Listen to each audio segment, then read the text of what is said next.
Bismillahirrahmanirrahim. Assalamu alaikum wa rahmatullahi wa barakatuh. How are you second year students? Hope so you all are fine. Today we will start chapter number 1. So before starting exercises of this chapter, I am willing to give you introduction of this chapter. Chapter number 1 is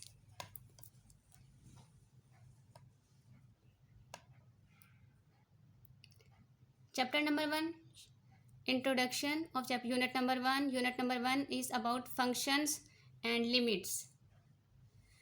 So before starting chapter, it's compulsory to know about function. Always remember, function is a relation and it was introduced by Leibniz. And which type of relation? This one, relation between two variables. To understand this concept of relation, I am giving you an example. Y is equal to x square plus 1. There are two variables y and x.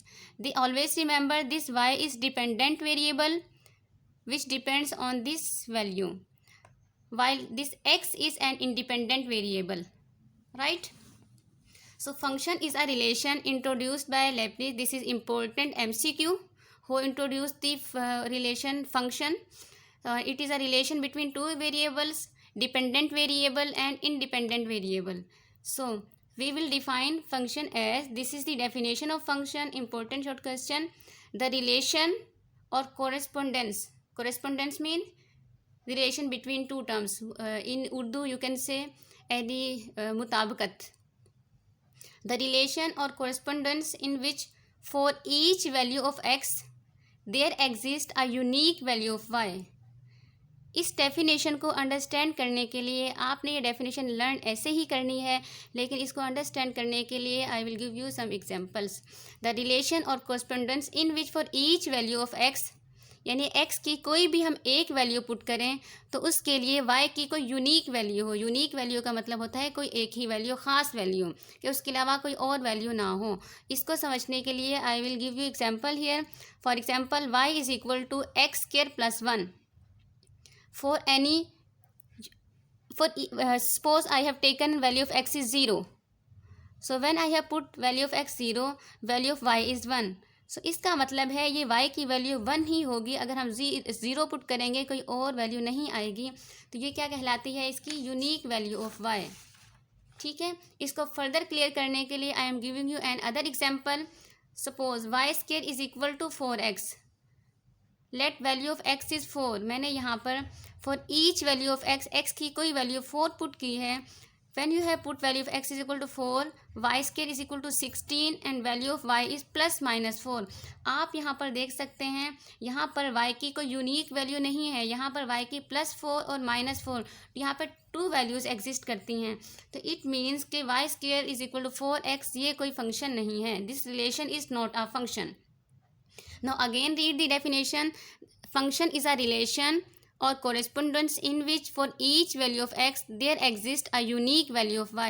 In first example there exists a unique value of y, that is 1, while in second example there are two values of y, plus 4 and minus 4. So it means this relation is a function while this relation is not a function. यहाँ से हमने एक और conclusion जो है वो draw की है कि अगर यहाँ आप देख सकते हैं फर्स्ट एग्जांपल में वैल्यू ऑफ y जो आपके पास y is a dependent variable, it's power is 1, while in second example value of this dependent variable y is 2. और अगर हम कोई थर्ड एग्जांपल ले लेते हैं जिसमें वैल्यू ऑफ y 3 होती है, तो वहाँ पर भी वैल्यू ऑफ जो हमें x की कोई भी वैल्यू पुट करने से y की यूनिक वैल्यू नहीं मिलनी थी. जब हमें y की यूनिक वैल्यू नहीं मिलेगी, इट मीन्स कि वो रिलेशन फंक्शन नहीं है according to this definition of function. तो यहाँ से जो हमने कंक्लूजन ड्रॉ किया वो हमने ये ड्रॉ किया है कि डिपेंडेंट वेरिएबल की मैक्सिमम पार्ट जो है वो 1 हो या डिपेंडेंट वेरिएबल लीनियर हो. तो ये आपका MCQ है. फंक्शन के लिए ज़रूरी है कि डिपेंडेंट वेरिएबल जो है उसकी मैक्सिमम पावर 1 हो. In other words you can say the dependent variable should be linear. Clear? Now I will give you a little concept about domain. साथ साथ फर्दर कॉन्सेप्ट हम एक्सरसाइज के क्वेश्चन जब start करेंगे उससे पहले भी लेते रहेंगे। अभी हम चैप्टर का इंट्रोडक्शन ले रहे हैं, इसलिए आपने ये सारी बातें जो हैं, ये सारे कॉन्सेप्ट बहुत ध्यान से सुनने हैं और बार बार सुनने हैं। Domain and range. Okay, domain जो होती है ये वैल्यूज़ होती हैं इंडिपेंडेंट वेरिएबल्स की, while range are the values of dependent variables. Remember these two for MCQs। What is domain and range? For example, आप कोई चीज़ ग्राइंड करते हैं, तो जो चीज़ आप ग्राइंड करने के लिए डालते हैं ग्राइंडर के अंदर एज एन इनपुट, वो आपकी डोमेन होती है, और जो आपको ग्राइंडेड फॉर्म में जो मटेरियल आपको मिलता है वो रेंज होता है, और जो प्रोसेस जो फंक्शन अप्लाई उस पर होता है, जो मशीन है, जो ऑपरेटिंग सिस्टम है, वो आपका फंक्शन होता है। ठीक है, ये आपकी एक जनरल सी एग्जांपल है। अब हम अपने मैथमेटिक्स के अकॉर्डिंग डोमेन को एक्सप्लेन करने जा रहे हैं। The values of independent variables in which f of x is definite. अब बेटा यहाँ पे डेफिनेट का मतलब है डिफाइन, जिसको डिफाइन किया जा सकते हैं, जिसे आप डिफाइन कर सकें उसे डेफिनेट कहते हैं। The values of independent variable, वो वैल्यूज़ इंडिपेंडेंट वेरिएबल्स की, इंडिपेंडेंट याद रखना है ये वाले, और डिपेंडेंट ये हैं। The values of independent variable in which f of x is definite और डिफाइन। फॉर एग्जाम्पल, इसको क्लियर करने के लिए I am giving you example. For example, f of x is equal to 1/x। Suppose मैंने x की value 0 put कर दी यहाँ पर। Something over 0 infinity. इन्फिनिटी को आप ऐसे क्या करें, अनडिफाइंड लिखें। तो हमने तो डिफाइन किया था कि डोमेन वो वैल्यूज़ होती हैं इंडिपेंडेंट वेरिएबल्स की इन which f of x is definite और डिफाइंड। तो यहाँ पे ये अनडिफाइंड हो गया है। ठीक है, ये क्या हो चुका है, यहाँ पर अनडिफाइंड है। तो फिर हम कहेंगे so domain of 1/x is, इसकी डोमेन जो होगी वो क्या होगी, ऑल रियल नंबर्स होगी। ऑल रियल नंबर्स है, लेकिन उसमें से आपने क्या माइनस कर देना है, ये 0 माइनस कर देना है, क्योंकि 0 पे ये डिफाइंड नहीं है, ये अनडिफाइंड बन जाता है, ये डेफिनेट नहीं है। तो हमने क्या करेंगे, हमने जब डोमेन इसकी राइट करनी है इस फंक्शन की f of x is equal to 1/x, ये MCQs में भी आ सकता है, ये शॉर्ट क्वेश्चंस में भी आ सकता है। तो ये डिफाइंड किस पे नहीं है, ये 0 पे डिफाइंड नहीं है। और अगर आप सोचें 0 के अलावा और कोई नंबर ऐसा नहीं होगा जिस पे ये इन्फिनिटी बनता हो, सिर्फ 0 के,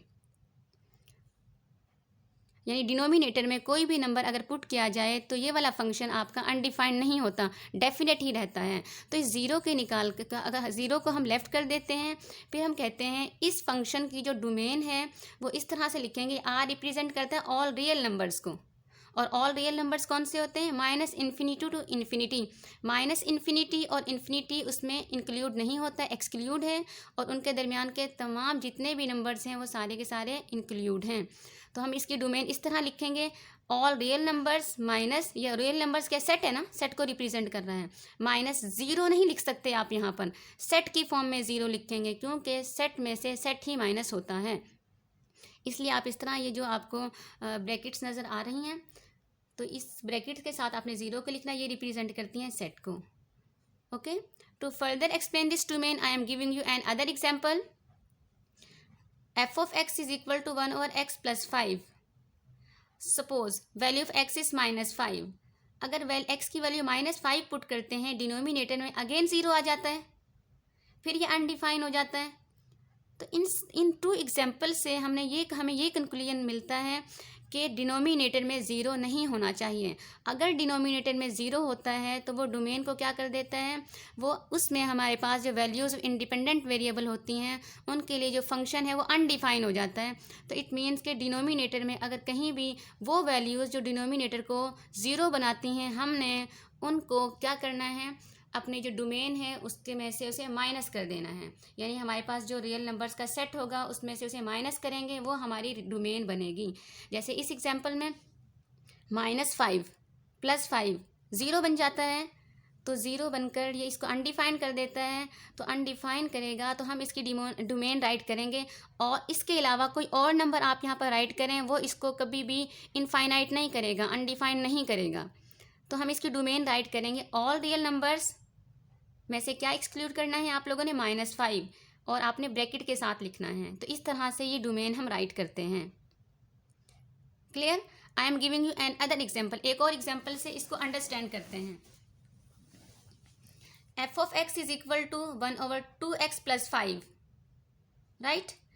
तो अगर इस तरह की आपके पास, यहाँ तो आपके पास x+5 था, इधर आपके पास x था, यहाँ पर 2x+5, अब ये थोड़ी सी कॉम्प्लिकेशन आ गई है, कॉम्प्लिकेटेड बन गया। यहाँ तो आपको फ़ौरन पता चल गया कि -5 लिखेंगे, +5 होगा तो 0 हो जाएगा, 0 नहीं आने देना हमने। तो हमें पता चल गया था x की वैल्यू जो है -5 पुट करेंगे तो वो अनडिफाइंड हो जाएगा। तो अनडिफाइंड जो है -5 जो होगा फैक्टर, उसको हम रियल नंबर्स में से माइनस कर देंगे।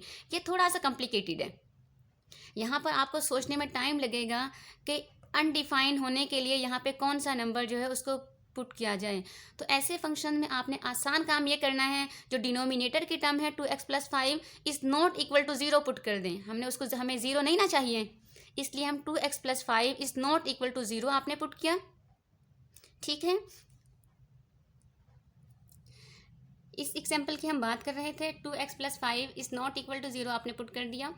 2x is not equal to -5 and x is equal to x is not equal to -5/2। अब आपको पता चल गया कि ये जो -5/2 है, अगर इस यहाँ पर in replacement of x if we put -5/2, so it makes this denominator 0 and will become undefined.